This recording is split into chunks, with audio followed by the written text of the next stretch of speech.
The morning sun came up slowly over the big hills of Montana. It was October 1887, and the air was cool and fresh. Sam Whitmore stood on his front porch, drinking hot coffee from a tin cup.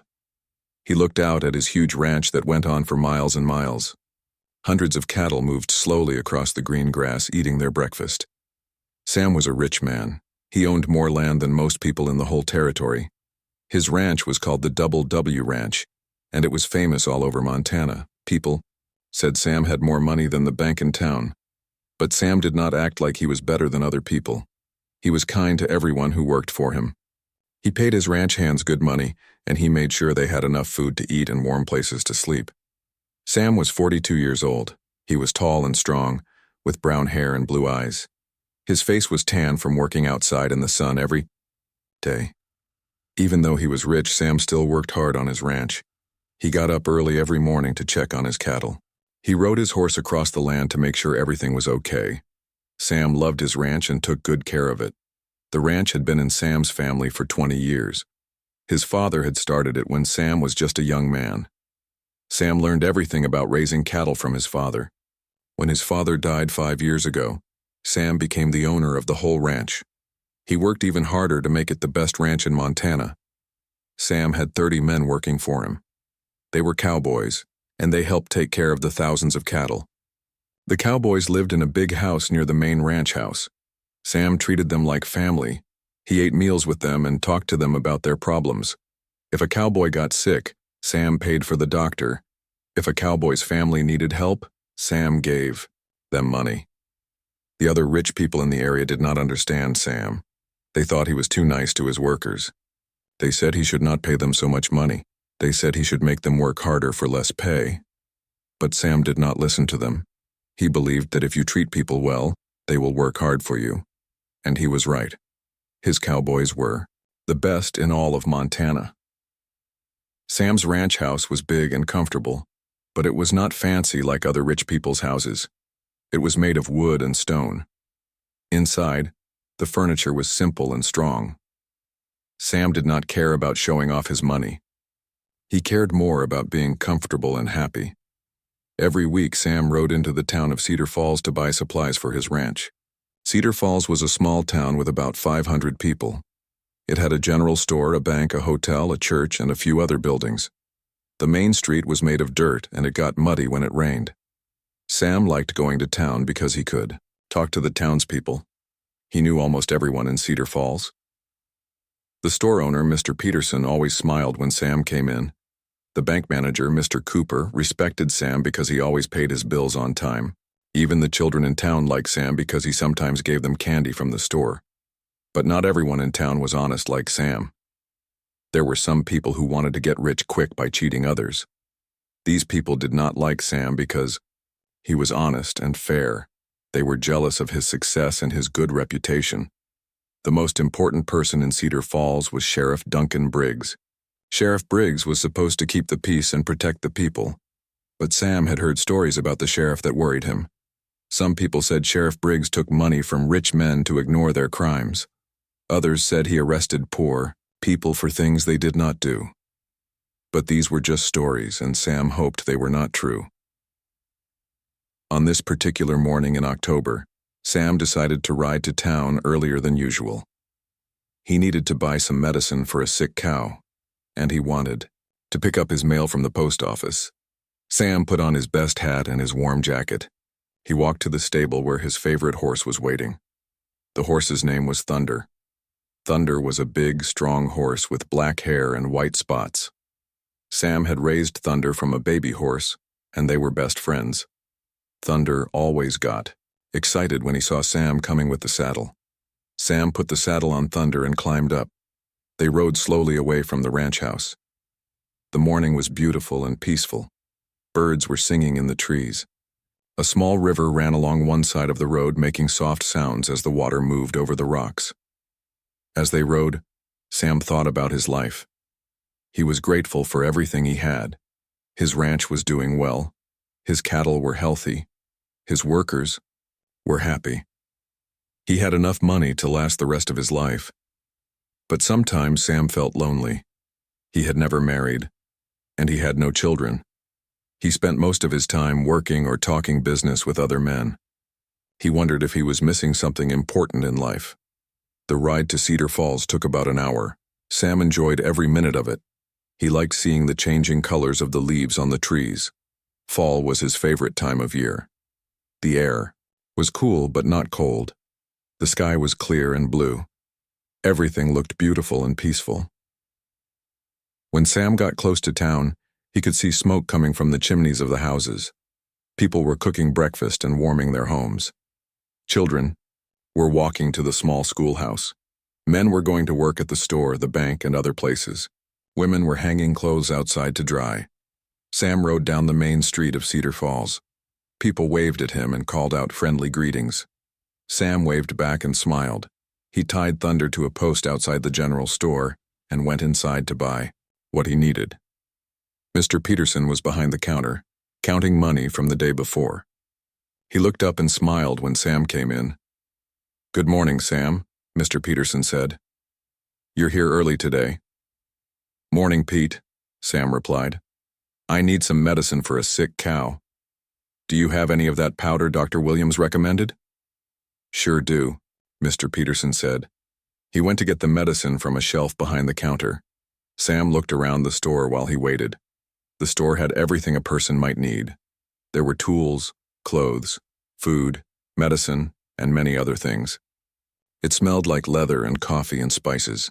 Sam had no idea that this ordinary morning would be the last peaceful day of his life for a long time. He did not know that very soon he would have to make the hardest decision he had ever made. He did not know that his quiet, comfortable life was about to change forever. As Sam paid for the medicine and prepared to leave the store, he was just thinking about getting home to help his sick cow. He had no way of knowing that before the sun went down, he would witness something that would make him question everything he thought he knew about justice and right and wrong in Cedar Falls. The Martinez family had come to Cedar Falls 6 months ago. They came from Texas in a covered wagon with everything they owned. Miguel Martinez was the father. He was 35 years old with black hair and kind brown eyes. His hands were strong, from years of hard work. Miguel knew how to work with metal and fix things that were broken. Rosa Martinez was Miguel's wife. She was 30 years old with long dark hair that she kept in a braid. Rosa was gentle and caring. She loved her family very much and worked hard to take care of them. She was good at sewing and washing clothes. Miguel and Rosa had 3 children. The oldest was Maria, who was 12 years old. She was smart and helped her mother with the younger children. The middle child was Carlos, who was 9 years old. Carlos loved to run and play, but he was also a good helper for his father. The youngest was little Anna, who was only 5 years old. Anna had big brown eyes and a sweet smile that made everyone happy. The Martinez family had owned a small farm in Texas. They grew corn and beans and raised a few chickens. Life was hard, but they were happy together. Then came 3 years of no rain. The corn died in the fields. The beans would not grow. The ground became as hard as rock. Many families in Texas lost their farms because they could not grow food to sell. Miguel tried everything to save their farm.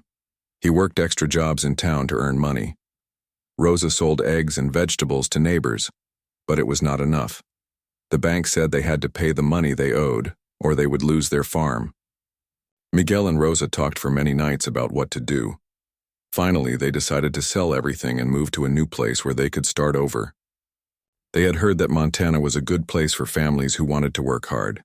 They sold their farm for very little money, bought a wagon and 2 horses, and started the long trip north. The trip to Montana took 2 months. It was hard for the whole family. Sometimes it rained for days and they got wet and cold. Sometimes the sun was so hot they could barely breathe. The children got tired of sitting in the wagon all day.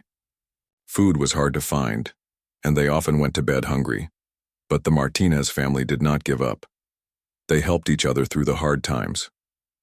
Miguel drove the wagon and took care of the horses. Rosa cooked meals over small fires and mended their clothes when they got torn. The children gathered wood and water and tried to stay cheerful even when they were scared. When they finally reached Cedar Falls, the Martinez family was tired but hopeful. The town was small, but it looked like a good place to live. There were other families with children. There was a school and a church. The people seemed friendly. Miguel found a small house on the edge of town that they could rent for very little money. The house was old and needed repairs, but it had 2 rooms and a roof that did not leak. Rosa was happy to have a real house again after living in the wagon for so long. Miguel looked for work right away. He went to every business in town asking if they needed someone who could work with metal. Finally, he found a job at the blacksmith shop. The old blacksmith, Mr. Johnson, was getting too old to do all the work by himself. He was happy to have Miguel help him. Miguel was very good at blacksmith work. He could make horseshoes, fix wagon wheels, and repair tools. He worked hard every day and learned quickly.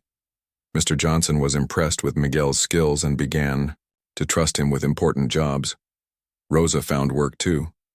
She took in washing and mending for families in town. She was careful and did good work, so people began to ask for her help with their clothes. She charged fair prices and always finished the work when she promised to. The children started going to the school in Cedar Falls. At first, some of the other children made fun of them because they spoke Spanish at home and their English was not perfect. But Maria, Carlos, and Ana worked hard to learn. The teacher, Miss Thompson, was kind and helped them with their studies. Slowly, the Martinez family began to feel at home in Cedar Falls. They made friends with some of the other families. They went to church on Sundays and tried to be good neighbors. Miguel and Rosa were proud that they were building a new life for their children. But not everyone in Cedar Falls was happy to have the Martinez family there. Some people did not like families who came from other places, especially if they looked different or spoke a different language at home. These people whispered mean things about the Martinez family and tried to make trouble for them. The Martinez family tried to ignore the mean people and focus on the good ones. They worked hard, paid their bills on time, and stayed out of trouble. Miguel hoped that if they were good citizens, everyone would accept them eventually. Then one day in early October, something terrible happened that changed everything for the Martinez family. Someone broke into Mr. Cooper's bank and stole all the money from the big safe. It happened at night when no one was around. In the morning, Mr. Cooper found his office torn apart and the safe empty. The whole town was shocked and angry. People had worked hard for the money that was stolen. Some families had saved for years to have enough money in the bank. Now it was, all gone, and no one knew who had taken it. Sheriff Briggs came to look at the bank. He walked around the office and looked at everything. He asked Mr. Cooper many questions about who had keys to the building and who knew about the safe. But Sheriff Briggs did not seem to be working very hard to find the real thief. Instead, Sheriff Briggs began to ask questions about the Martinez family. He asked people in town if they had seen Miguel near the bank at night. He asked if Miguel had been acting strange lately. He asked if Miguel had suddenly gotten more money than usual. The questions worried Miguel very much. He had never been near the bank at night. He had never done anything wrong in his whole life. But he knew that sometimes people blame strangers when bad things happen. He was scared that people might think he was the thief just because he was new in town. Miguel talked to Rosa about his worries. She told him not to be afraid because they had done nothing wrong. She said the truth would come out, and everyone would see that Miguel was a good man. But Rosa was worried too. She had heard the whispers in town, and she knew some people were ready to blame her family. The children began to hear mean things at school. Some of the other children said their father was a criminal. They said the Martinez family should go back to Texas. Maria came home crying one day because some girls would not play with her. Carlos got into a fight with a boy who called his father a thief. Miguel went to talk to Sheriff Briggs. He wanted to tell the sheriff that he had nothing to do with the robbery. He wanted to help find the real thief. But Sheriff Briggs was not interested in listening to Miguel. Instead, he asked Miguel many questions about where he had been on the night of the robbery and what he knew about opening safes. Miguel answered all the questions honestly. He had been at home with his family on the night of the robbery. He knew nothing about opening safes. He was a blacksmith, not a criminal. But Sheriff Briggs did not seem to believe him. "You work with metal," Sheriff Briggs said. "You know how to use tools. You could have broken into that safe." Miguel was shocked. "I would never steal from anyone," he said. "I am an honest man. I work hard for my money." Sheriff Briggs looked at Miguel with cold eyes. "We'll see about that," he said. Don't leave town, I may have more questions for you.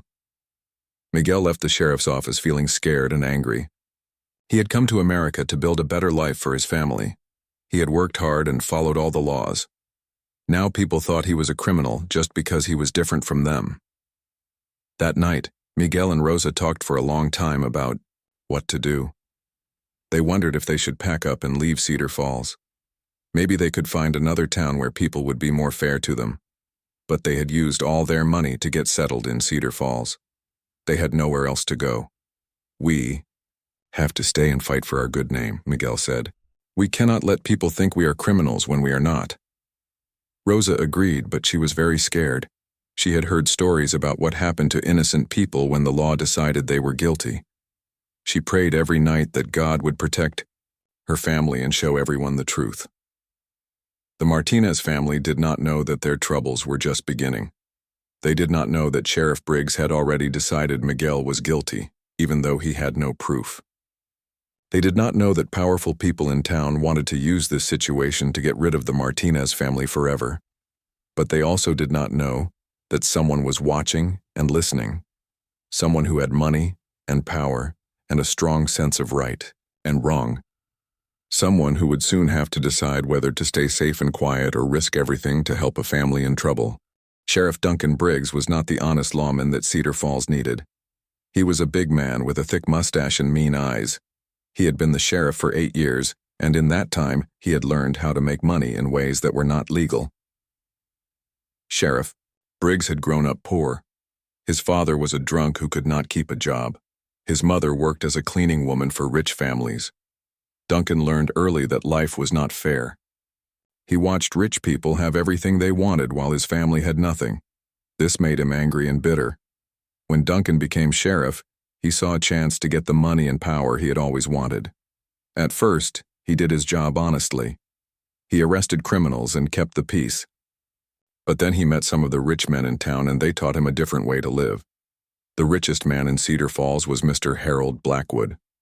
Mr. Blackwood owned the biggest store in town and had interests in several other businesses. He also owned a lot of land around Cedar Falls. Mr. Blackwood wanted to own even more land, but some of it belonged to small farmers and families who did not want to sell. Mr. Blackwood came to Sheriff Briggs with a deal. If the sheriff would help him get the land he wanted, Mr. Blackwood would pay him very well. At first, Sheriff Briggs said no, but Mr. Blackwood kept offering more and more money. Finally, the sheriff's greed won over his conscience. The plan was simple but evil. Sheriff Briggs would find reasons to arrest the owners of the land that Mr. Blackwood wanted. He would charge them with crimes they did not commit. Then, while they were in jail, Mr. Blackwood would offer to pay their legal fees and fines if they would sign over their land to him for very little money. Most people would agree to this deal because they were scared of going to prison for years. They thought it was better to lose their land than to lose their freedom. After they signed the papers, Sheriff Briggs would let them go. But by then, Mr. Blackwood owned their property. Over the years, Sheriff Briggs and Mr. Blackwood had used this plan many times. They had taken land from more than 20 families. Some of these families left town after losing their property. Others stayed but became poor and had to work for Mr. Blackwood for very low pay. The other rich men in town knew what was happening, but they did not care. Some of them even helped by buying land cheaply from Mr. Blackwood or by giving him business deals. They all got richer while honest families lost everything they had worked for. Sheriff Briggs used some of the money he made to buy nice clothes and a big house.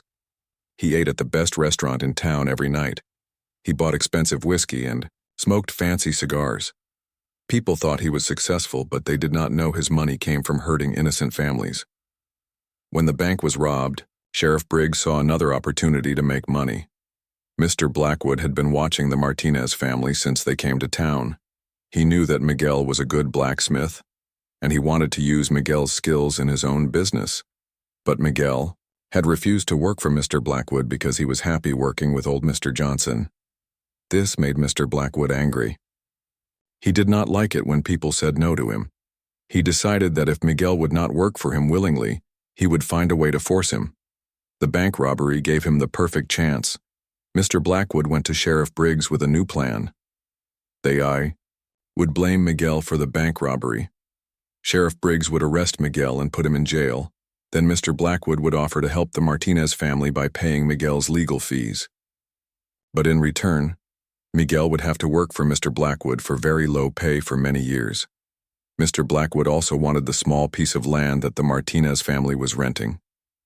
The land was next to some property he already owned, and he wanted to build a bigger store there. If Miguel was in jail, the family would not be able to pay their rent. Then Mr. Blackwood could buy the land cheaply from the owner. Sheriff Briggs liked this plan because it would make him a lot of money. Mr. Blackwood promised to pay him $500, which was more money than the sheriff made in 6 months of honest work. All he had to do was arrest Miguel and make sure he was found guilty. But Sheriff Briggs needed to be careful. He could not just arrest Miguel without any reason. People in town were not stupid, and some of them might ask questions. He needed to make it look like Miguel was really guilty of the robbery. Sheriff Briggs started by spreading rumors about Miguel. He told people that Miguel had been seen near the bank on the night of the robbery. He said that Miguel had been asking questions about how much money the bank kept in its safe. He said that Miguel had suddenly started spending more money than usual. None of these things were true, but people began to believe them. When the same story is told by many different people, it starts to sound like the truth. Soon, half the Oidar town was convinced that Miguel Martinez was the bank robber. Sheriff Briggs also planted false evidence. He paid a man to say he had seen Miguel near the bank late at night. He paid another man to say that Miguel had tried to sell him some gold, coins that might have come from the bank. He even put some stolen items in Miguel's toolbox at the blacksmith shop, planning to find them later. The sheriff was very proud of his clever plan. He thought no one would ever figure out what he was really doing. He thought he could frame Miguel for the robbery, make money from Mr. Blackwood, and keep his reputation as a good lawman. But Sheriff Briggs had made one big mistake. He had been talking about his plans in places where other people could hear him. He thought he was being careful, but he was not careful enough. One evening, Sheriff Briggs met with Mr. Blackwood at the back table of the saloon. They thought no one was listening, but they were wrong. Sam Whitmore had come into the saloon to have a drink and talk to some of the other ranchers. He was sitting at a table near the back, hidden by shadows. Sam heard Sheriff Briggs and Mr. Blackwood talking about Miguel Martinez. He heard them planning to arrest Miguel for a crime he did not commit. He heard them talking about taking the Martinez family's land and forcing Miguel to work for almost no money. At first, Sam could not believe what he was hearing. He thought maybe he had misunderstood. But as he listened more, he realized that Sheriff Briggs and Mr. Blackwood were planning to destroy an innocent family just to make money for themselves. Sam felt sick to his stomach. He had always thought Sheriff Briggs was honest. He had trusted him to keep the law and protect good people. Now he found out that the sheriff was no better than a common criminal. Sam also thought about the Martinez family. He had seen them in town many times. Miguel always worked hard and treated everyone with respect. Rosa was kind to the other women and children. The Martinez children were polite and well-behaved. They were exactly the kind of family that Cedar Falls needed. Sam knew he had to do something to help the Martinez family, but he also knew it would be dangerous. Sheriff Briggs had power in Cedar Falls. Mr. Blackwood had money and influence. If Sam tried to stop their plan, they might try to hurt him too. Sam thought about his comfortable life on the ranch. He had everything he needed, and he had worked hard to get it. Why should he risk his safety and his reputation to help people he barely knew? It would be easier to just pretend he had never heard the conversation and go on with his life. But Sam knew in his heart that this was wrong. He had been raised to believe that good people should help each other. His father had taught him that a man's character is measured by what he does when no one is watching, and when doing the right thing is hard. Sam also knew that if he did nothing, other innocent families might be hurt in the future. Sheriff Briggs and Mr. Blackwood would keep using their evil plan to steal from honest people. Someone had to stop them, and Sam might be the only person who knew what they were planning. As Sam sat in the dark saloon, listening to two corrupt men plan to destroy a family, he made a decision that would change his life forever. He decided that he could not stand by and watch innocent people be hurt. He would find a way to protect the Martinez family no matter what it cost him. Sam finished his drink and quietly left the saloon. Sheriff Briggs and Mr. Blackwood were still talking, making their evil plans. They had no idea that someone had heard every word they said. They had no idea that their carefully planned scheme was about to run into the one thing they had not expected: a rich cowboy with a strong sense of right and wrong. The next morning would bring the beginning of a fight between good and evil in the small town of Cedar Falls. On one side would be a corrupt sheriff and a greedy businessman, using lies and false evidence to hurt innocent people. On the other side would be a wealthy rancher who was willing to risk everything to protect what was right. Sam Whitmore did not know it yet, but he was about to become the most important person in the lives of the Martinez family. He was also about to learn that sometimes doing the right thing means standing up to people who have power, even when it might destroy everything you have worked for. The morning sun was just coming up when Sheriff Briggs walked down the main street of Cedar Falls. He had his badge pinned to his chest and his gun on his hip. In his hand he carried official papers that said Miguel Martinez was under arrest for robbing the bank. But these papers were based on lies, and Sheriff Briggs knew it. Sheriff Briggs felt good about his plan. He had spent weeks getting everything ready. He had the false witnesses who would say they saw Miguel near the bank. He had planted evidence that would make Miguel look guilty. He had convinced many people in town that Miguel was the thief. Now, all he had to do was arrest Miguel, and Mr. Blackwood would pay him $500. But when Sheriff Briggs got to the Martinez house, he saw something he did not expect. Sam Whitmore was sitting on the front porch in a wooden chair. Sam's horse Thunder was tied to a post nearby. Sam looked calm and peaceful, but his eyes were hard and determined.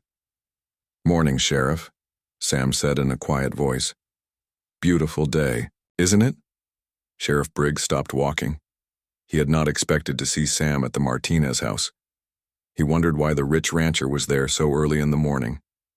"Morning, Sam," the sheriff said. "What brings you here?" "Just visiting with my friends," Sam said.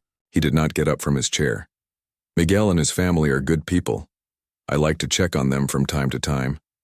Sheriff Briggs felt uncomfortable, but he tried not to show it.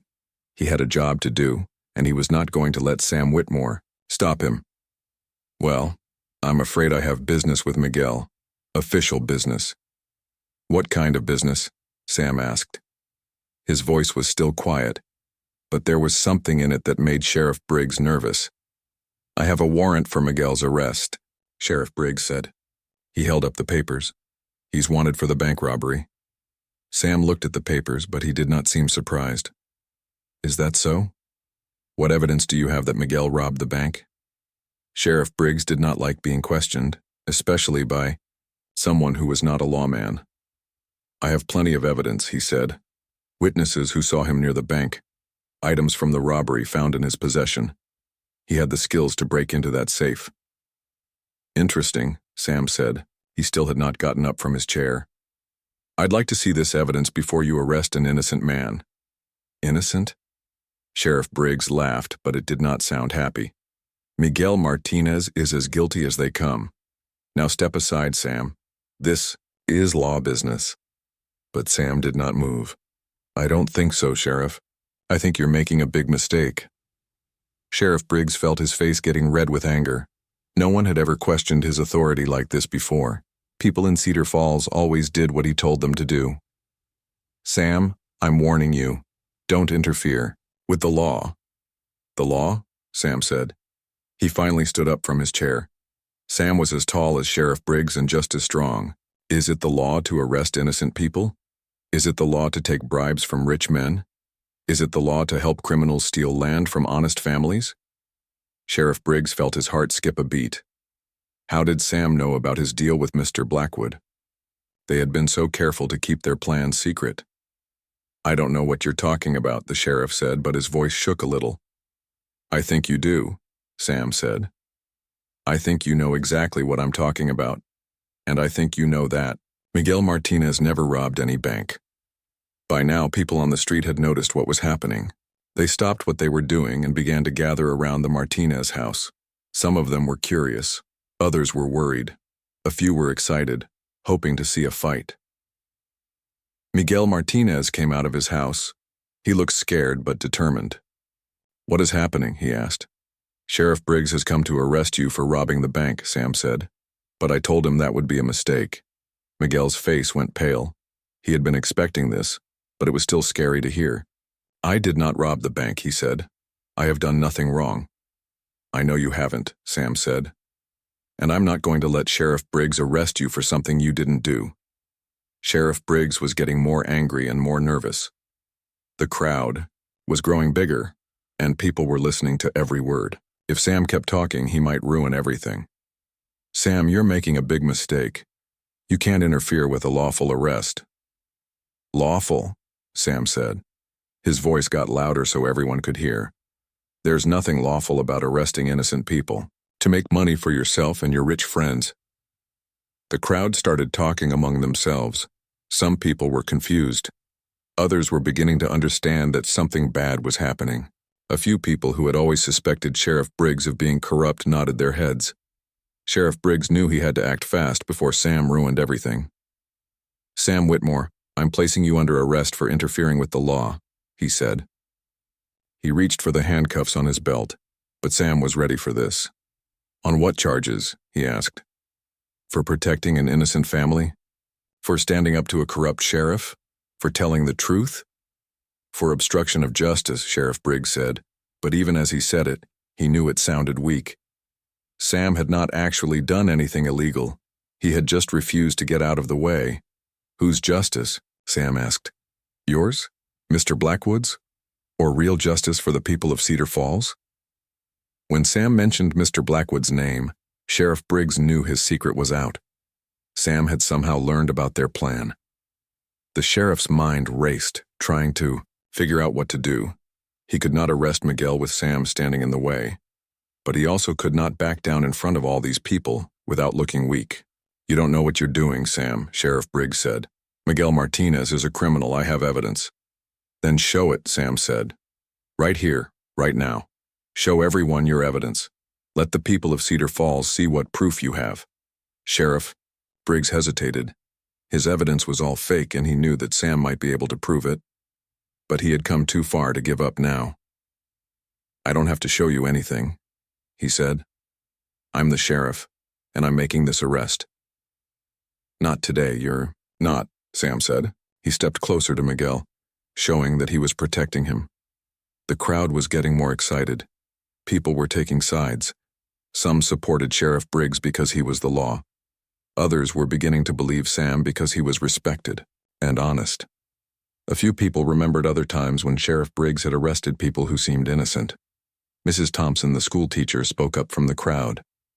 "Sheriff, are you sure Miguel is guilty? His children are good students. They come from a good family." "Miguel works hard and pays his bills," said Mr. Johnson, the old blacksmith. "He's never caused any trouble." "Evidence can lie," called out Mrs. Peterson from the general store. "But a man's character doesn't lie." Sheriff Briggs could see that he was losing control of the situation. More and more people were questioning his arrest. If he did not act soon, his whole plan would fall apart. "This is not a town meeting," he said loudly. "This is official business. Everyone go home." But the people did not go home. They wanted to see what would happen. They sensed that something important was taking place, something that would affect the whole town. Sam looked at the crowd and then back at Sheriff Briggs. "Sheriff, I'll make you a deal," he said. "Give me 3 days to investigate this robbery myself. If I can't find the real thief or prove Miguel's innocence in 3 days, I won't stop you from making your arrest." Sheriff Briggs did not want to agree to this. 3 days would give Sam time to find out more about the corrupt plan. It would also give the real bank robber time to get far away from Cedar Falls. But with so many people watching, he felt like he had to seem reasonable. "Fine," Sheriff Briggs said. 3 days. But Miguel doesn't leave town, and if you can't prove his innocence, I'll arrest both of you." "Fair enough," Sam said. He held out his hand to shake on the deal, but Sheriff Briggs did not take it. The sheriff turned and walked away, his face red with anger. He had to figure out what to do next. His carefully planned scheme was falling apart, and he knew that Mr. Blackwood would not be happy about the delay. As the crowd began to break up, Sam turned to Miguel. "Don't worry," he said. "We're going to find the truth and clear your name." Miguel had tears in his eyes. "Señor Sam, why are you helping us? You barely know us." "Because it's the right thing to do," Sam said. "And because everyone deserves to be treated fairly, no matter where they come from or how much money they have." Rosa Martinez came out of the house with her 3 children. She had been listening from inside, too scared to come out during the confrontation. "Thank you," she said to Sam. Her voice was shaking with emotion. "Thank you for protecting my family." Sam tipped his hat to Rosa. "Ma'am, no one should have to be afraid of the law. The law is supposed to protect good people, not hurt them." As Sam rode away from the Martinez house, he knew that the real fight was just beginning. He had 3 days to find the truth and save an innocent family. But he also knew that Sheriff Briggs and Mr. Blackwood would not give up easily. They had too much money at stake to let one honest rancher ruin their plans. The showdown in front of the Martinez house had changed everything in Cedar Falls. People were asking questions they had never asked before. They were wondering if their sheriff was really as honest as they had thought.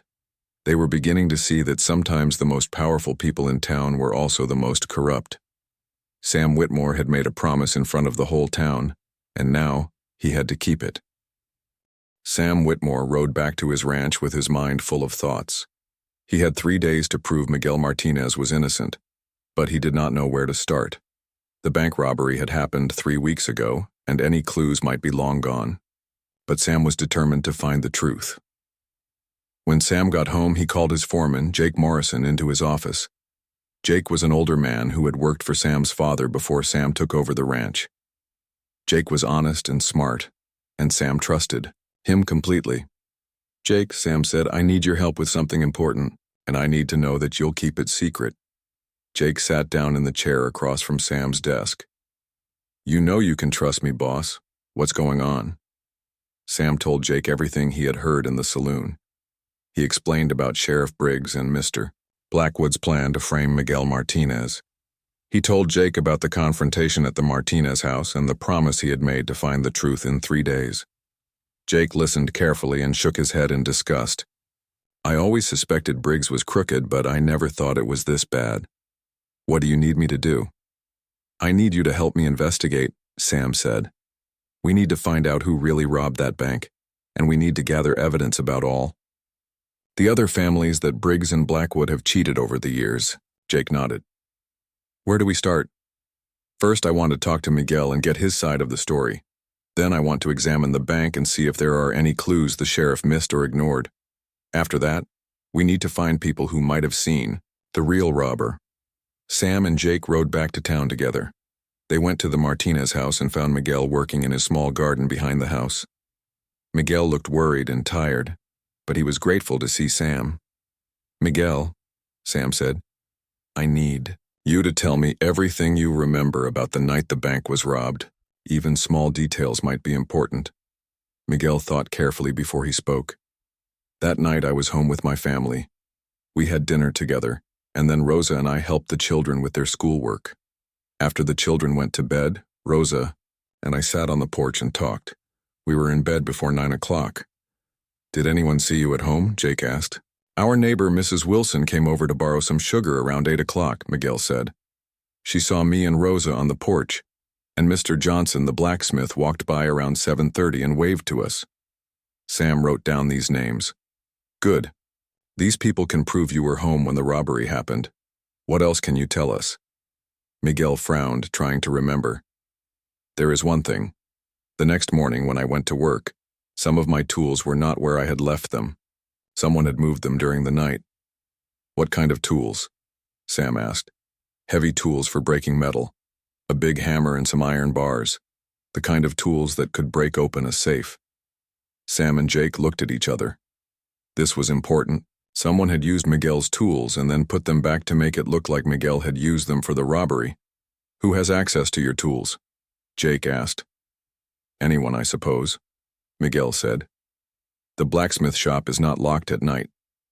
"Mr. Johnson," Says there is no point in locking it because the real tools are too heavy for thieves to carry away. Sam made more notes. Then he and Jake went to examine the bank. Mr. Cooper, the bank manager, let them look around. He was still upset about losing all the money and wanted to help catch the real thief. The safe had been broken open with heavy tools. There were marks on the metal that showed where the tools had hit. Sam looked at the marks carefully and noticed something strange. "Jake, look at this," Sam said. "See how these tool marks are made? They go from left to right. That means the person who made them was left-handed." "Is Miguel left-handed?" Jake asked. "No," Sam said. "I've watched him work. He's right-handed. The real thief is left-handed." This was another important clue. Sam and Jake looked around the rest of the bank for more evidence. Behind the building, they found footprints in the soft dirt. The footprints were from boots that were bigger than Miguel's feet. "The thief wore bigger boots than Miguel," Jake said. "And there's something else. Look at this footprint here. See that mark? The thief's boot has a nail or something sharp stuck in the sole." Sam nodded. "If we can find someone with boots that have that mark, we might have our thief." Next, Sam and Jake began talking to people around town. They wanted to find anyone who had seen something suspicious on the night of the robbery. Most people had been asleep, but a few had been awake. Mrs. Patterson, who lived near the bank, remembered hearing strange noises around midnight. "It sounded like someone was hammering on metal," she said. "I thought it was odd, but I was too sleepy to get up and look." Mr. Davis, who worked late at his shop, had seen a man walking quickly away from the bank area around 1 o'clock in the morning. "He was carrying a big bag," Mr. Davis said. "But I couldn't see his face, it was too dark." "How big was the man?" Sam asked. "Bigger than Miguel Martinez," Mr. Davis said. "Taller and heavier, and he walked differently, like he had a limp or something." Sam and Jake spent the rest of the day gathering information. They talked to more than 20 people. Slowly, they began to get a picture of the real bank robber. He was taller and heavier than Miguel. He was left-handed. He had a distinctive mark on his boot, and he might have had a limp, but Sam knew that. Having a description of the thief was not enough. He needed to find the actual person and prove that he had robbed the bank, and he needed to do it in less than 2 days. That evening, Sam had an idea. He decided to investigate the other families that Sheriff Briggs and Mr. Blackwood had cheated over the years. Maybe one of them knew something that could help. Sam and Jake visited the Henderson family first. The Hendersons had lost their farm 2 years ago when Sheriff Briggs arrested Mr. Henderson for stealing cattle. The charges had been dropped, but not until after Mr. Henderson had signed over his land to Mr. Blackwood to pay his legal fees. Mrs. Henderson was bitter about what had happened to her family. "We lost everything because of that crooked sheriff," she said. "My husband never stole any cattle, but Briggs had witnesses who lied and said they saw him do it." "Who were the witnesses?" Sam asked. "One was a man named Pete Collins. He used to work for Blackwood. The other was Frank Miller, who runs the saloon." Sam wrote down these names. He was beginning to see a pattern. Sheriff Briggs used the same people as witnesses in many of his fake cases. The next family Sam visited was the O'Briens. They had lost their land the year before when Mrs. O'Brien was arrested for poisoning a neighbor's chickens. The neighbor had not even wanted to press charges, but Sheriff Briggs had insisted. Mr. O'Brien told Sam that Pete Collins had been a witness in their case too. "Collins said he saw my wife putting something in the neighbor's chicken feed, but it was a lie. My wife was with me in town that day buying supplies." "Can anyone prove she was with you?" Jake asked. "The store clerk saw us together," Mr. O'Brien said. "But when we went to court, the clerk said he couldn't remember. Later, I heard that Blackwood had given him a job in his warehouse."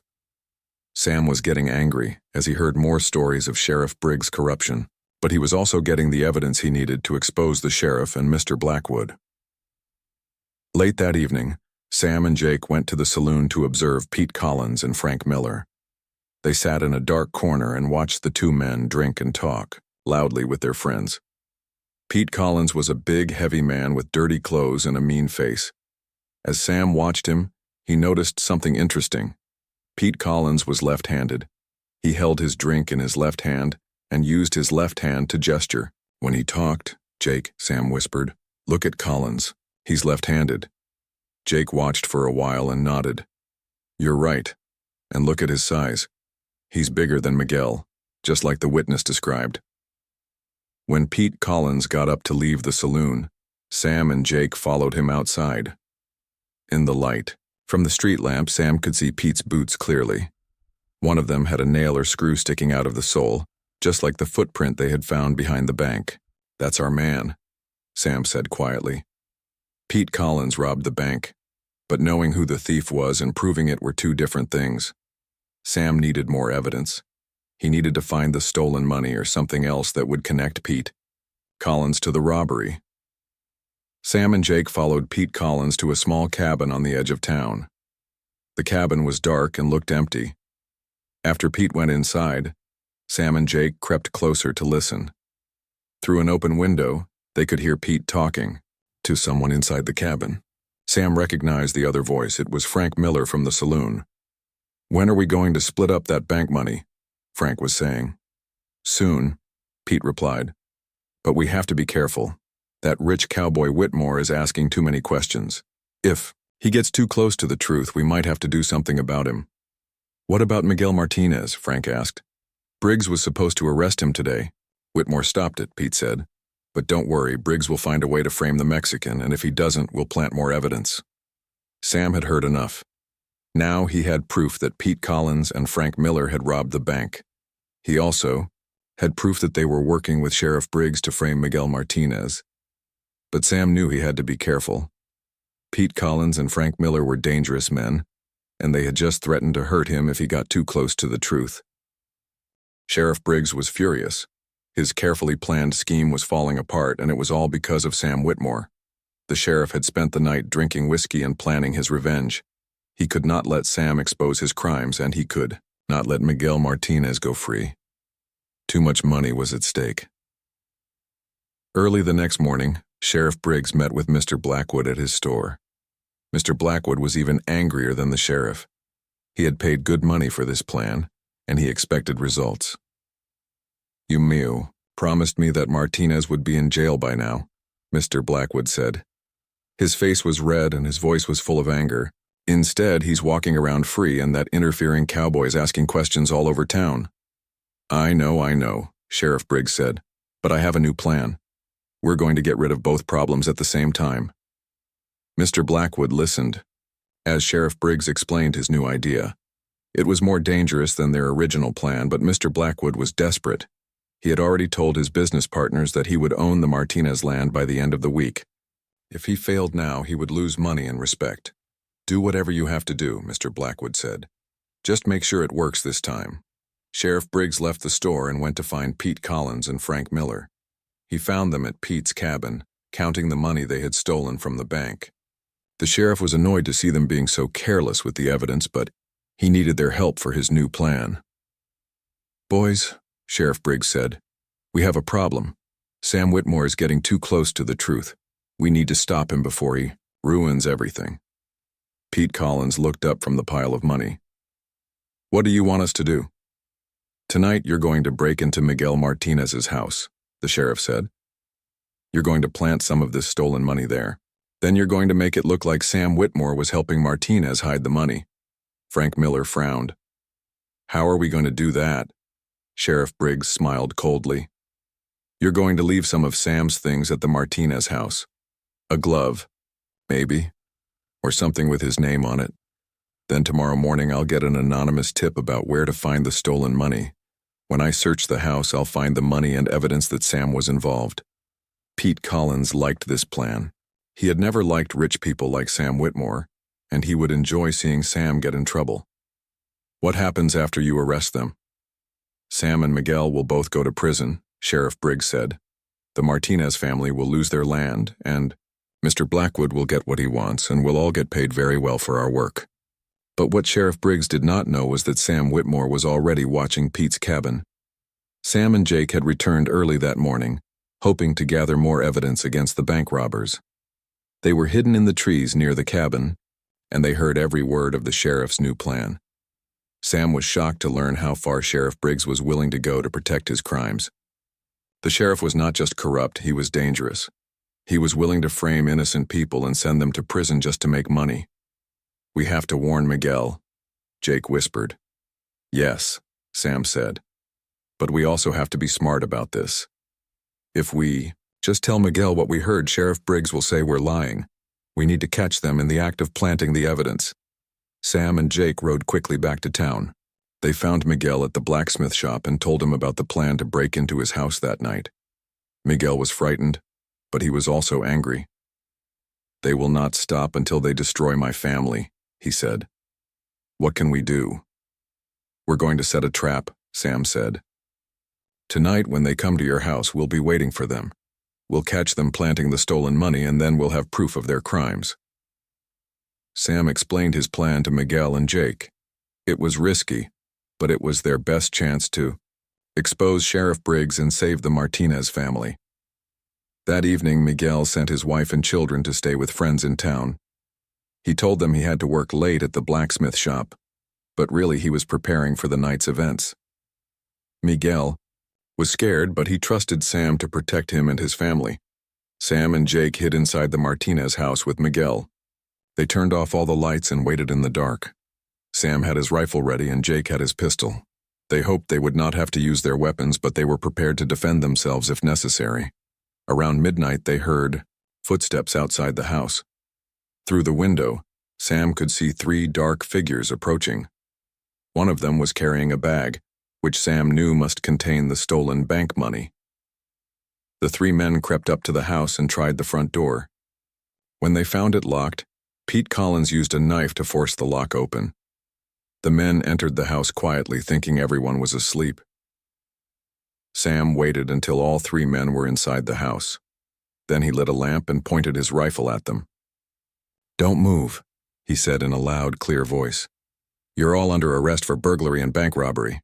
Pete Collins, Frank Miller, and the 3rd man, who turned out to be another one of Sheriff Briggs's fake witnesses, were shocked and frightened. They had not expected anyone to be waiting for them. "Sam Whitmore," Pete Collins said. "What are you doing here?" "Stopping you from planting evidence and framing innocent people," Sam said. "Jake, check that bag they brought." Jake opened the bag and found bundles of money and coins. "This looks like it could be the money from the bank robbery," he said. "It's not what it looks like," Frank Miller said desperately. You were just planting stolen money in Miguel's house so Sheriff Briggs could find it tomorrow," Sam said. "We heard your whole plan at Pete's cabin this morning." The 3 men realized they had been caught. Pete Collins tried to run for the door, but Miguel blocked his way. Frank Miller reached for his gun, but Jake was faster and knocked it out of his hand. "Now," Sam said, "you're going to tell everyone in town the truth about who robbed the bank and who's been helping Sheriff Briggs frame innocent families."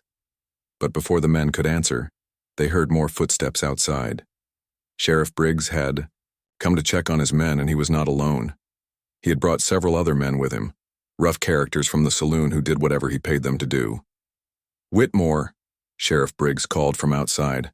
"I know you're in there. Come out with your hands up or we'll burn the house down with you in it." Sam realized that Sheriff Briggs had planned for this possibility. The corrupt sheriff was not going to let Sam expose his crimes, even if it meant using violence. "Miguel," Sam said quietly, "is there another way out of this house?" "There is a back door," Miguel said. "But they probably have men watching it too." Sam thought quickly. He was outnumbered, but he had the truth on his side, and he had evidence that could destroy Sheriff Briggs forever. "Sheriff Briggs," Sam called out, "I have your men in here and I have the stolen bank money.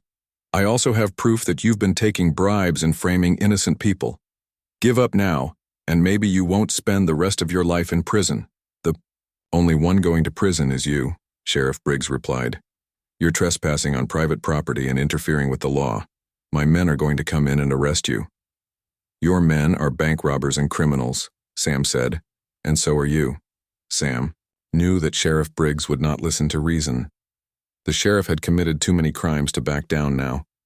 He would fight to the end to protect his secrets, but Sam also knew that other people in town were probably hearing this confrontation. Sheriff Briggs was shouting loud enough to wake up the neighbors. Soon, people would come to see what was happening, and that was exactly what Sam was counting on. He needed witnesses to see what Sheriff Briggs was really like. He needed the people of Cedar Falls to understand that their sheriff was a criminal who was willing to use violence to protect his crimes. "Miguel," Sam whispered, "when I give the signal, light all the lamps in the house. I want everyone to be able to see what happens here tonight." The showdown between the honest rancher and the corrupt sheriff was about to begin. In a few minutes, the people of Cedar Falls would learn the truth about the man they had trusted to protect them. They would see that sometimes the most dangerous criminals are the ones who wear badges and claim to represent the law. Sam Whitmore had started this fight to protect one innocent family.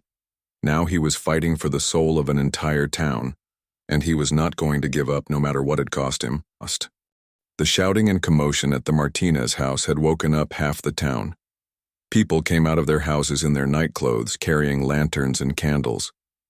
They gathered in the street, trying to understand what was happening. Mrs. Wilson, the Martinez family's neighbor, was the first to arrive. She had heard the men breaking into the house and had seen Sheriff Briggs and his men surrounding it. She quickly sent her son to wake up other townspeople and bring them to see what was going on. Soon, more than 50 people had gathered outside the Martinez house. They could hear Sam Whitmore inside, talking about bank robbers and corruption. They could hear Sheriff Briggs outside threatening to burn down the house. The townspeople were confused and frightened. "What's happening?" asked Mrs. Thompson, the school teacher.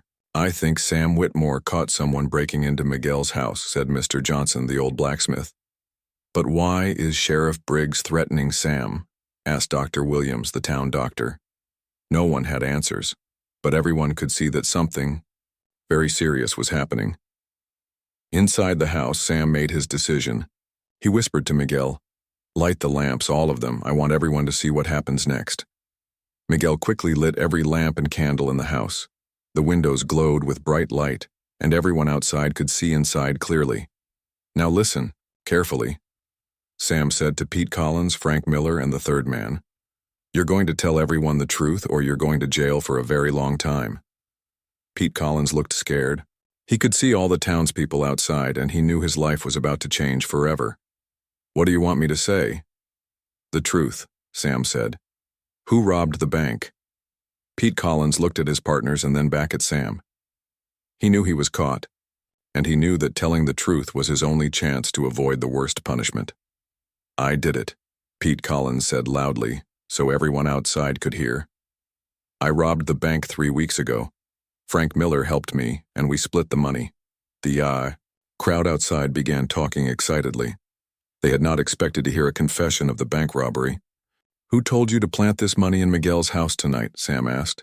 Pete Collins hesitated, but Sam pointed his rifle at him. "Sheriff Briggs," Pete said. "He told us to plant the money here so he could arrest Miguel Martinez tomorrow." The crowd outside was shocked. Their own sheriff had been planning to frame an innocent man. "Tell them about the other families," Sam said. "Tell them about all the people Sheriff Briggs helped Mr. Blackwood cheat out of their land." Pete Collins was sweating now. He knew that what he said next would destroy several powerful people in Cedar Falls. But he also knew that Sam Whitmore had him trapped. "Sheriff Briggs has been taking money from Mr. Blackwood for years," Pete said. They would pick families who had land that Blackwood wanted. Then Briggs would arrest someone in the family on fake charges. Blackwood would offer to pay their legal fees if they signed over their land for almost nothing. "How many families?" Sam asked. "More than 20, Pete said. "The Hendersons, the O'Briens, the Williams family, the Johnsons, all of them lost their land because of fake charges." The crowd outside was getting angry. Many of them knew the families Pete Collins had named. They had wondered how so many good people had suddenly gotten into legal trouble. Sheriff Briggs could hear everything Pete Collins was saying. He knew his crimes were being exposed to the whole town. He had to act fast or he would lose everything. "Men," Sheriff Briggs said to the rough characters he had brought with him, "we're going in. Shoot anyone who tries to stop us." But Sheriff Briggs had made a mistake. The townspeople outside could hear him too. They heard him order his men to shoot Sam Whitmore, who was a respected member of their community. Dr. Williams stepped forward from the crowd. "Sheriff Briggs," he called out, "what is the meaning of this? Why are you threatening to shoot Sam Whitmore?" Other townspeople began to speak up too. "Sam is a good man," called out Mrs. Peterson. "Why would you want to hurt him? If Pete Collins confessed to the bank robbery, why aren't you arresting him instead of threatening Sam?"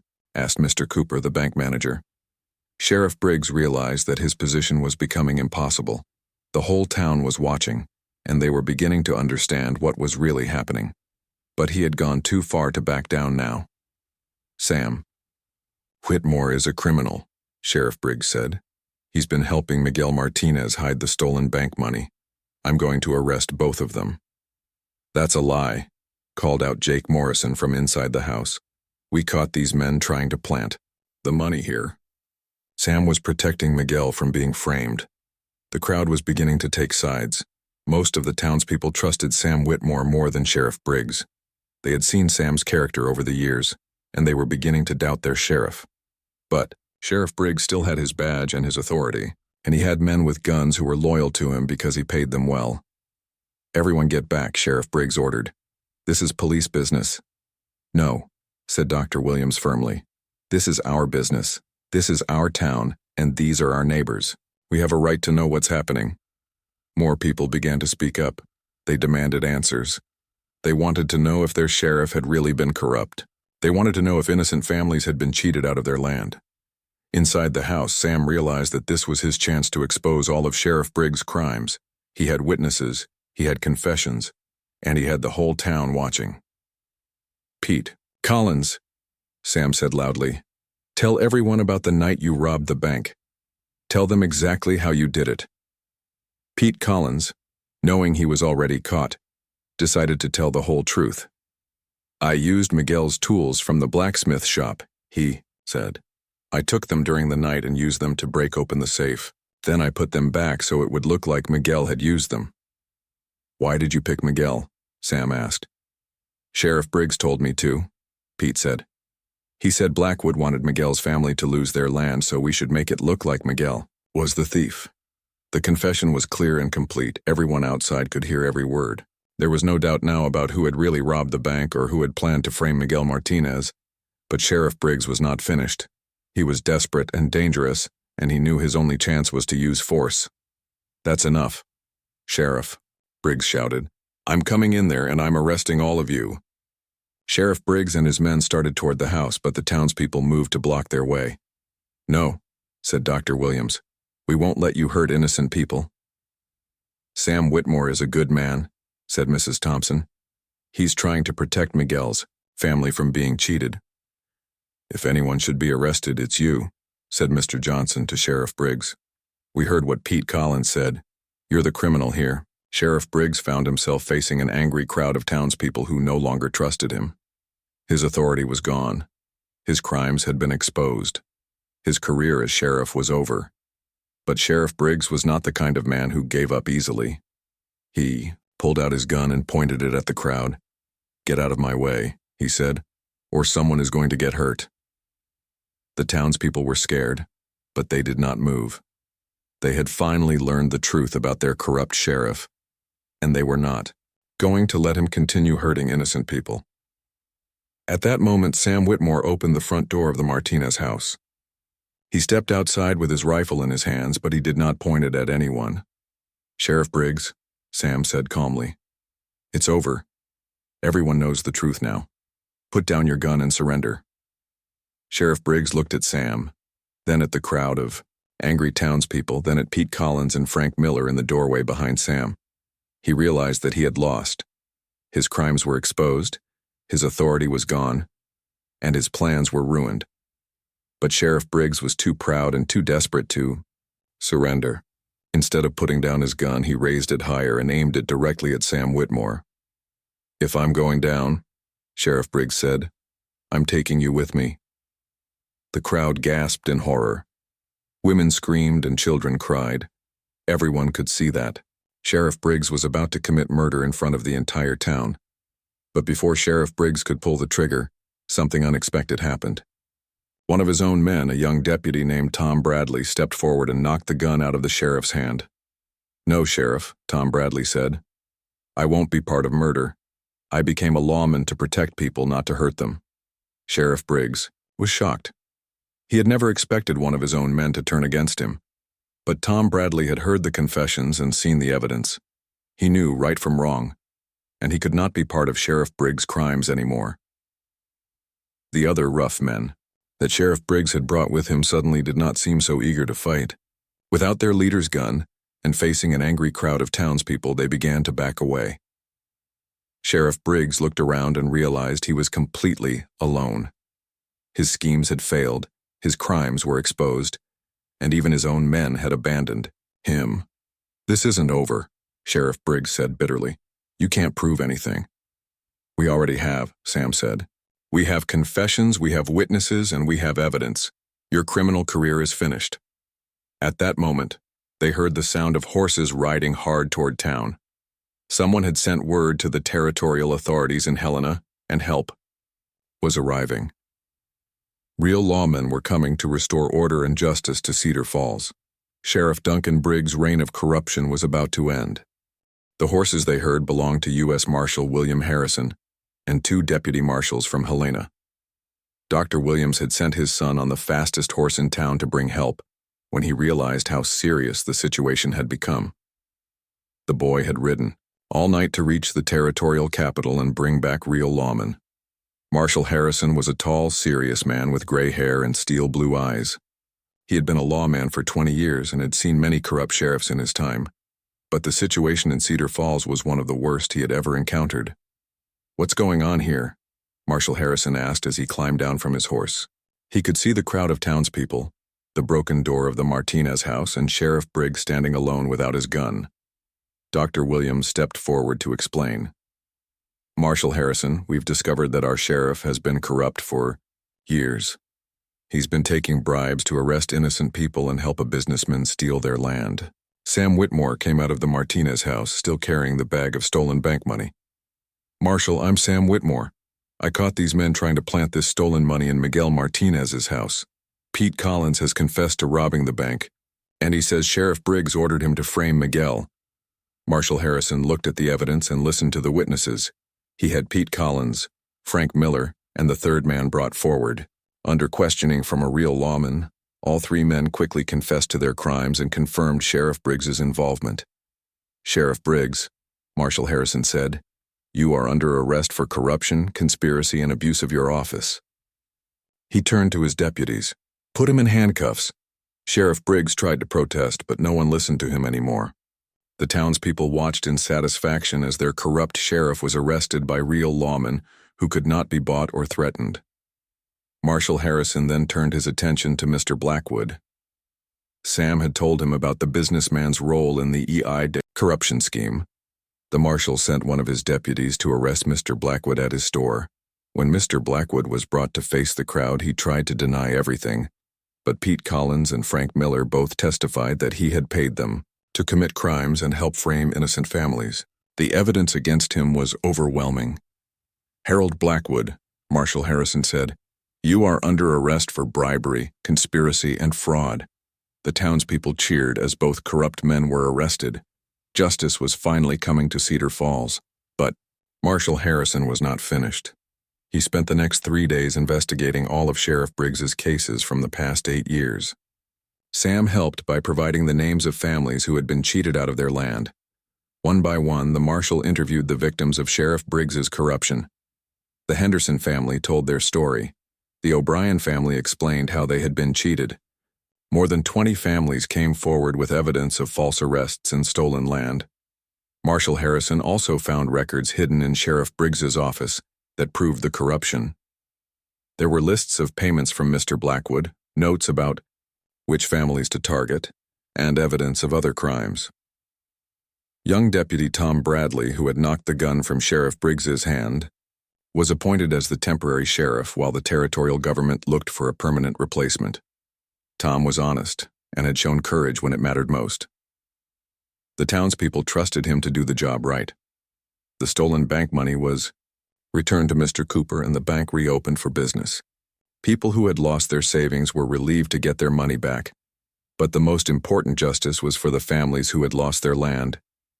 Marshal Harrison ruled that all the land deals made under false pretenses were illegal. The families who had been cheated got their property back. Mr. Blackwood's business empire collapsed when he had to return all the land he had stolen. Miguel Martinez was completely cleared of all charges. The townspeople who had suspected him felt ashamed of their prejudice. Many came to apologize to Miguel and his family. Miguel forgave them all, saying that he understood how easy it was to believe lies when they came from people in authority. Rosa. Martinez was so grateful to Sam Whitmore that she cried every time she saw him. "You saved our family," she told him. "You risked everything to protect people you barely knew." The Martinez children went back to school, and this time all the other children treated them with respect. Maria, Carlos, and little Ana became popular. Students and their teachers praised them for their good behavior and hard work. Miguel's blacksmith business grew as more people brought him their work. They had seen his character during the crisis and knew he was an honest, skilled craftsman. Mr. Johnson, the old blacksmith, made Miguel a full partner in the business. 6 months later, when their youngest child was born, Miguel and Rosa named him Samuel Martinez in honor of the cowboy who had saved their family. Sam Whitmore was deeply touched by this gesture and became like an uncle to all the Martinez children. The corruption trials were held in Helena, and all the criminals received long prison sentences. Sheriff Briggs got 15 years in the territorial prison. Mr. Blackwood got 12 years. Pete Collins and Frank Miller each got 8 years for bank robbery and conspiracy. The territorial government sent investigators to other towns to make sure similar corruption was not happening elsewhere. Sam's courage in exposing the crimes in Cedar Falls led to reforms that protected families all across Montana territory. Sam Whitmore became more famous than he wanted to be. Newspapers in Helena and other cities wrote stories about the rich cowboy who defied corruption. People from all over the territory came to visit his ranch and hear the story firsthand. But Sam remained modest about his role. "I just did what anyone should do," he would tell visitors. "I saw innocent people being hurt, and I had to help them. That's what neighbors do for each other." Sam's ranch continued to prosper, but now he used his wealth and influence to help other families who faced injustice. He became known as a man who would stand up for what was right, no matter what it cost him. The Martinez family thrived in their new life in Cedar Falls. Miguel became one of the most respected men in town. Rosa started a small business making clothes for the townspeople. All 3 children grew up to become successful adults who never forgot the lessons they learned about courage and justice. Years later, when Maria Martinez became a teacher, she would tell her students the story of how Sam Whitmore risked everything to protect her family. "One person with courage can change everything," she would say. "It doesn't matter if you're rich or poor, young or old. What matters is that you stand up for what's right." The town of Cedar Falls became known throughout Montana territory as a place where justice prevailed and good people looked out for each other. The corruption and fear of the Sheriff Briggs era were replaced by trust and community cooperation. Sam Whitmore never married, but he was never lonely. The Martinez family became like his own family, and the townspeople of Cedar Falls loved and respected him. He had found something more valuable than money or land. He had found the satisfaction that comes from using your strength to protect those who cannot protect themselves. On quiet evenings, Sam would sit on his porch and watch the sun set over his vast ranch. He would think about the choice he had made that October morning when he first stood up to Sheriff Briggs. It had been a dangerous decision that could have cost him everything, but Sam knew he had made the right choice. He had shown that one person's courage could defeat corruption and protect the innocent. He had proven that wealth and power mean nothing unless they are used to help others. The story of Sam Whitmore and the Martinez family became legend in Montana territory. It was told around campfires and in schools, passed down from parents to children. It reminded people that heroes are not born. They are made by the choices they make when faced with injustice. And in the little town of Cedar Falls, where it all began, people would always remember the rich cowboy who defied the sheriff to protect an innocent family. They would remember that sometimes the most important battles are not fought with guns and armies, but with truth and courage, and the simple belief that right should triumph over wrong. The Martinez family lived long and happy lives in Cedar Falls, always grateful for the cowboy who had risked everything to save them. And Sam Whitmore lived knowing that he had made a difference in the world, one family at a time.